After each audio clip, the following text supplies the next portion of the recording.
Good morning friends, I hope आप सभी बहुत अच्छे होंगे और जिन स्टूडेंट्स ने सीटेट क्वालिफाई कर लिया है बहुत बहुत कॉन्ग्रेचुलेशंस। अभी फाइनल रिजल्ट रिलीज नहीं हुआ है बट स्टिल हम कह सकते हैं कि 99.9% अब जो आपने अपनी प्रोविजनल आंसर की से मार्क्स मैच करे हैं वो ही आपके फाइनल मार्क्स हैं 99.9%।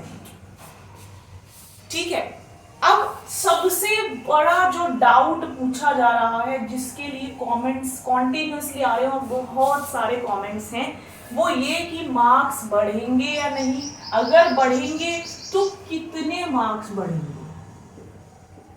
ठीक है, अब देखो मैं पहले जो है आपको कैटेगरी वाइज बता देती हूँ। SC ST OBC EWS is not a separate category, वो जनरल के अंदर ही है, तो ये भ्रम में ना रहे कि EWS भी 82 के पास है। ठीक है, आप सभी को पता है कि SC ST और OBC के स्टूडेंट्स 82 मार्क्स पर पास हैं और जनरल कैटेगरी के स्टूडेंट्स 90 मार्क्स पर पास हैं। ठीक है, तो पासिंग मार्क्स आप सभी को पता है 82 और 90। ठीक है, लेकिन बहुत सारे स्टूडेंट्स कमेंट्स कर रहे हैं कि मैम हम SC ST कैटेगरी से हैं, OBC कैटेगरी 75 हैं, 80 हैं, 81 है और जनरल वाले कमेंट कर रहे हैं कि मैम हमारे 80 हैं, 85 हैं, 88 हैं, 89 हैं, तो क्या हम क्वालिफाई होंगे? क्या हम क्वालिफाई होंगे?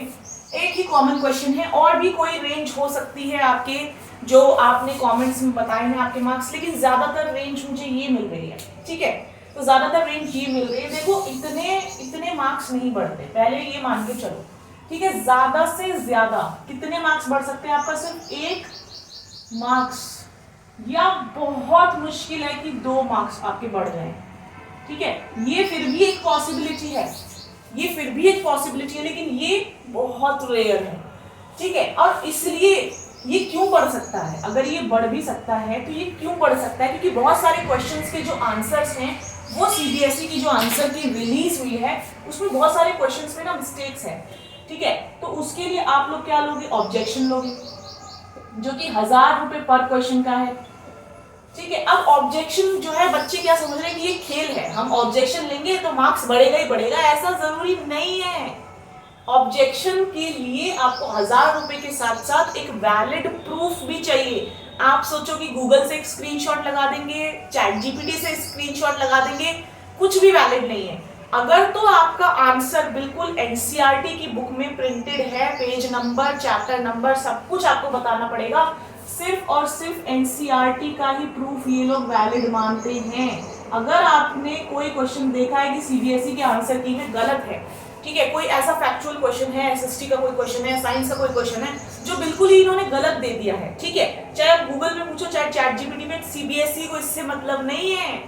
आपके पास एक वैलिड प्रूफ होना चाहिए। NCERT की बुक में अगर वो शब्द अक्षर अक्षर बिल्कुल वर्ड टू वर्ड लिखा हुआ है तो ही वो एक वैलिड प्रूफ है। मेरे प्यारे फ्रेंड्स, इस गलत फहमी में मत रहना कि हम गूगल से, इंटरनेट से या ChatGPT से कहीं से भी हम स्क्रीनशॉट दे देंगे तो वो वैलिड हो जाएगा, ऐसा नहीं है।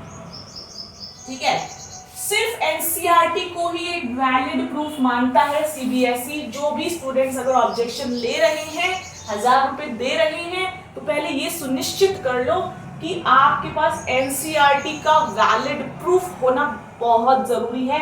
इसमें से कोई भी प्रूफ नहीं चलेगा, नहीं चलेगा, जो उन्होंने दे दिया है वही है। 99.9% जो प्रोविजनल आंसर की होती है वही आपकी जो है फाइनल आंसर की के तौर पर भी निकल के आती है। ठीक है, मुश्किल से अगर बढ़ा, आपने ऑब्जेक्शन उठाया, ठीक है, आपने ऑब्जेक्शन लिया और वो NCERT में एक वैलिड प्रूफ है आपके पास, तो आपको ऑब्जेक्शन वैलिड माना जाएगा और हो सकता है 1 नंबर बढ़ जाए। ठीक है, 1 नंबर बढ़ने का फिर भी चांस है 75% 80%, लेकिन 2 नंबर बढ़ने के बहुत कम चांसेस होते हैं। ठीक है, तो जो स्टूडेंट्स यहाँ है ना, यहाँ जो स्टूडेंट्स यहाँ हैं SC ST कैटेगरी में, दे कैन स्टे होपफुल। वो जो स्टूडेंट हैं वो थोड़ा सा होपफुल रह सकते हैं, लेकिन जो यहाँ है SC ST कैटेगरी में, OBC में, या जिनके इतने मार्क्स आए हैं, कुछ नहीं होगा, कुछ नहीं होगा, कुछ नहीं होगा। 88 वाला भी थोड़ा सा होपफुल रह सकता है, लेकिन 89 वाले फिर भी थोड़ा होपफुल रहिए। देखिए, बहुत मुश्किल है कि 75 के आप क्या सोच रहे हो, 75 से 82 नंबर कैसे हो सकते हैं? नहीं हो सकते। ठीक है, आप कैसे सोच सकते हो कि 80 से 90 हो जाएंगे, जनरल कैटेगरी वाला स्टूडेंट 90 में पास है, तो ऐसी बात सोचने का या करने का कोई मतलब नहीं है। अब आप टाइम वेस्ट मत करो, अब आप अपने नेक्स्ट सीटेट की प्रिपरेशन में लग जाओ। ठीक है, अब आपको टाइम ही वेस्ट करना, अब आप नेक्स्ट सीटेट की प्रिपरेशन स्टार्ट कर दो भाई। ठीक, क्योंकि ये सोचना कि 75 से 82 हो जाएंगे या 75 से 90 हो जाएंगे, वो नहीं हो सकता। That is next to impossible. जो रिजल्ट आ चुका है, जो प्रोविजनल आंसर की आ चुकी है, वही 99.9% आपको फाइनल आंसर की में भी देखने को मिलेगा। हो सकता है एक नंबर आपका बढ़ जाए, वो भी तब जब जो स्टूडेंट ऑब्जेक्शन ले रहे हैं या कुछ टीचर्स जो स्टूडेंट्स के बिहाफ पे ऑब्जेक्शन लेंगे, वो एनसीईआरटी में एक वैलिड प्रूफ अटैच करके भेजेंगे। ठीक है, वहां पर आपको प्रूफ भी अटैच करना है। गूगल का, चैट जीपीटी का कोई भी स्क्रीनशॉट मान्य नहीं है। ठीक है, वो जो आंसर की है ना, उसमें आपको एक चीज और देखने को मिल रही होगी, कई ऑप्शंस में Z बना हुआ है।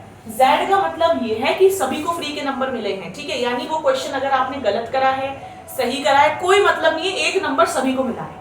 ठीक है, बहुत सी जगह पे आपको Z भी देखने को मिलेगा कि ऐसा हो जाता है कई बार, एक उसमें ही एक क्वेश्चन में 2 ऑप्शन सही हो जाते हैं। ठीक है, तो इस वजह से इन्होंने क्या करा है, Z लिख के दे रखा है आंसर की में बहुत सी जगहों पर कि भाई आप भी नंबर ले लो, जिसका गलत है वो भी नंबर ले लो, जिसका सही है उसका तो सही है ही। ठीक है, तो भाई ये प्रोसेस आप समझ लेना। जितने भी स्टूडेंट्स को ये डाउट है, मैं एक बार फिर से बता दूं, क्योंकि ये डाउट बहुत ज्यादा स्टूडेंट्स को है कि मार्क्स बढ़ेंगे या नहीं। हमारे 75 आ रहे हैं, 80 आ रहे हैं, 81 आ रहे हैं, 80 आ रहे हैं, 85 आ रहे हैं, 88 आ रहे हैं। ठीक है, तो मैंने पहले बता दिया, एससी हो या एसटी, उसमें आपको 82 नंबर चाहिए क्वालिफाई करने के लिए। जनरल स्टूडेंट्स को 90 नंबर चाहिए पास होने के लिए। तो यहाँ पे आप कैसे सोच सकते हो कि 75 से मेरे 82 हो जाएंगे या 75 से मेरे 90 हो जाएंगे, 80 से मेरे 90 हो जाएंगे, ऐसा नहीं हो सकता। ठीक है, तो ये चीज पॉसिबल नहीं है। लेकिन आपको मैंने बताया कि एक नंबर बढ़ने की पॉसिबिलिटी है, और अगर आप ऑब्जेक्शन ले रहे हो तो एनसीईआरटी का वैलिड प्रूफ आपके पास होना चाहिए।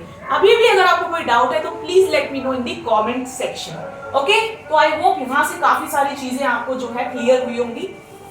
तो चलिए, नगर निगम की गाड़ी आ चुकी है, तो इसी के साथ वीडियो को एंड करते हैं। बहुत ज्यादा बैकग्राउंड नॉइज हो गई है, बट स्टिल अगर आपको कोई डाउट हो तो please let me know in the comment section. Bye bye, take care students, have a good day, stay blessed and happy.